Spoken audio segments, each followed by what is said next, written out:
J'ai fort envie de jouer au foot là. On a tous envie de reprendre le foot, de retrouver des sensations et je pense qu'on est tous déterminés, quoi.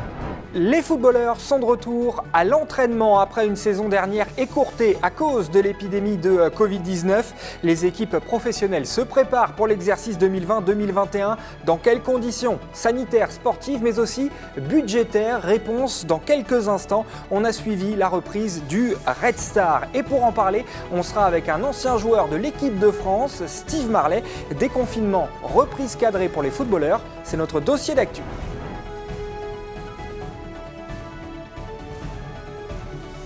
Bonjour à tous et bienvenue sur Via Grand Paris. Avec le Paris Saint-Germain et le Paris FC, c'est l'un des 3 clubs professionnels en Île-de-France. Le Red Star évolue en championnat de national, l'équivalent de la 3e division française. L'équipe de Seine-Saint-Denis était à l'arrêt depuis le confinement, depuis la mi-mars. Mais ça y est, les joueurs réinvestissent leur centre d'entraînement. Avant d'aller sur place, on est en compagnie de Steve Marlet. Bonjour, vous êtes ancien joueur pro, passé notamment par Lyon et Marseille, mais vous êtes aujourd'hui conseiller du président du Red Star, votre club formateur. D'abord, c'est quoi le sentiment, tout simplement, qui domine au moment de retrouver les joueurs ?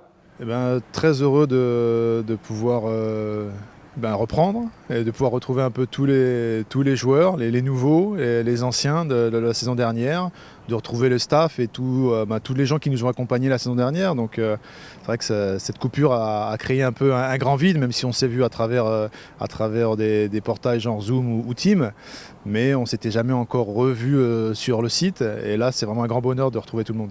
Steve Marlet, vous restez avec nous, on vous retrouve dans quelques secondes. Avant cela, on va voir comment se passe concrètement ce retour aux affaires pour votre équipe. Reportage, on y va. Obligés de lever le pied. Pendant plus de 3 mois, les joueurs du Red Star retrouvent le chemin de l'entraînement. Une rentrée forcément très spéciale. Bien sûr, c'est une rentrée qui est complètement différente des autres. Là, on peut le voir dès qu'on arrive, il y a un sens de circulation dans la salle de vie, des distances à respecter sur le terrain. On devait rester chacun à 2 mètres à peu près. La toute première causerie de la saison prend donc un tour très médical, avec un message clair, restez vigilants face à la pandémie. Vous n'êtes pas sans savoir qu'elle n'est pas terminée. Si vous avez le moindre symptôme, surtout de la fièvre, vous toussez, vous avez le nez qui coule ou quoi que ce soit, chez vous, parce que vous avez été en contact avec quelqu'un qui éventuellement l'a eu, vous m'appelez avant de venir au centre. Et pour éviter toute propagation du virus au sein de l'effectif, le club suit les préconisations de la Fédération française de football. Respect des gestes barrières bien sûr, mais aussi dépistage. L'idée c'est effectivement déjà de refaire le bilan complet d'entrée, où on a rajouté par rapport au bilan sanguin la sérologie Covid pour aller voir si oui ou non ils l'ont attrapé de manière asymptomatique, puisque tous les joueurs, à l'exception d'un seul qui a eu des symptômes, mais dès le début du confinement, début mars, qui va très bien actuellement, il n'y en a qu'un seul qui a eu des signes. On a mis en place avec toute l'équipe de direction les mesures de protection classiques, les gestes barrières, rappeler les mesures, les gels alcooliques pour se laver les mains, les masques si possible en dehors des entraînements, et puis qu'on ne fasse pas de regroupement intempestif dans les salles, en espérant que tout le monde respecte ce protocole, parce que l'idée c'est pas qu'il y ait une nouvelle contamination qui arrive, sinon on sera obligé de mettre en quatorzaine toute l'équipe. Mais au-delà du protocole sanitaire, l'après-confinement pose un autre défi aux sportifs professionnels, la préparation physique. Même si vous vous sentez en bonne condition physique, ça ne veut pas dire que vous êtes prêt à répondre aux contraintes de l'activité foot, parce que ça n'a rien à voir. Être prêt physiquement à courir, à faire des efforts individuels, c'est pas être prêt à répondre aux contraintes avec ballon, aux changements de direction qu'on n'a pas prévus. Donc tout ça, il va falloir le préparer. Conséquence, le travail de pré-saison sera plus long que d'habitude. C'est un peu particulier parce qu'on va attaquer une préparation de 8 semaines alors que d'habitude on fait des préparations de 5 semaines, donc c'est un travail totalement différent parce qu'on ne connaît pas les répercussions que ça a pu avoir d'absence de travail pendant 3 mois et demi. Alors ils ont tous travaillé pendant 3 mois et demi au niveau physique, mais tout ce qui est gestuel footballeur, ils l'ont pu. Il ne faut pas qu'ils aillent trop vite, il ne faut pas que nous on aille trop vite dans ce qu'on leur propose. Il faut y aller crescendo pour qu'ils soient le moins blessé possible. Notre but, il est là. La première séance d'entraînement se fait donc tout en douceur et pendant au moins 15 jours, pas de ballon pour limiter les contacts. L'objectif pour l'équipe de Seine-Saint-Denis, être prêt pour la reprise du championnat de national le 21 août.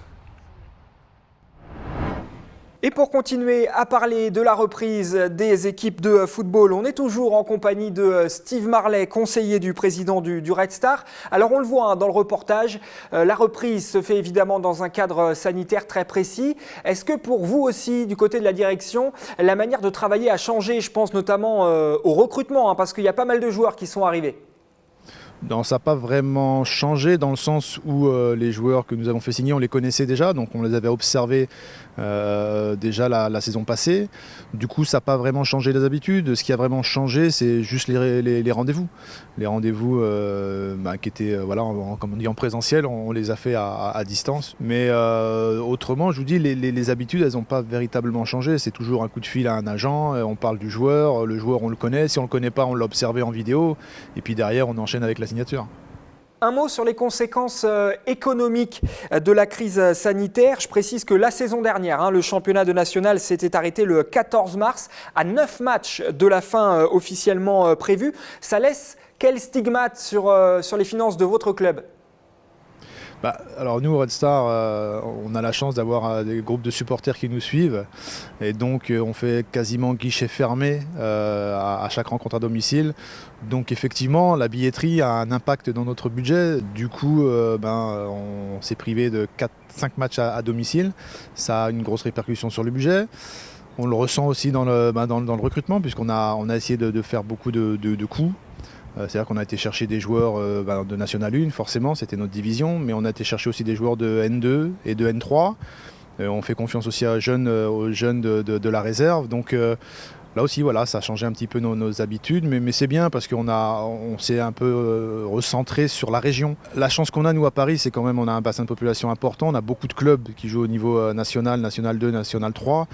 Du coup, on avait quand même cette habitude-là de regarder les joueurs, de les observer, de les avoir sur des rapports, mais pas forcément d'aller enclencher la signature. Là, effectivement, la crise nous a forcé à pousser un petit peu nos habitudes un peu plus loin, c'est-à-dire à vraiment déclencher les contrats. Et là, c'est pour ça qu'on a fait signer 4 à 5 joueurs de N2, N3. D'accord, donc si on comprend bien, un recrutement encore plus francilien que d'habitude du côté du Red Star. Dernière question, Steve Marlet, ce qui ne change pas, on est d'accord, ce sont vos ambitions pour la saison prochaine. Vous visez toujours la montée en Ligue 2 ? Oui, ça change rien. Oui, la montée, c'était l'objectif l'année dernière. On n'a pas pu aller au bout puisqu'on nous a interrompu le championnat. Il restait 9 journées. Du coup, c'est le même objectif cette année avec la montée.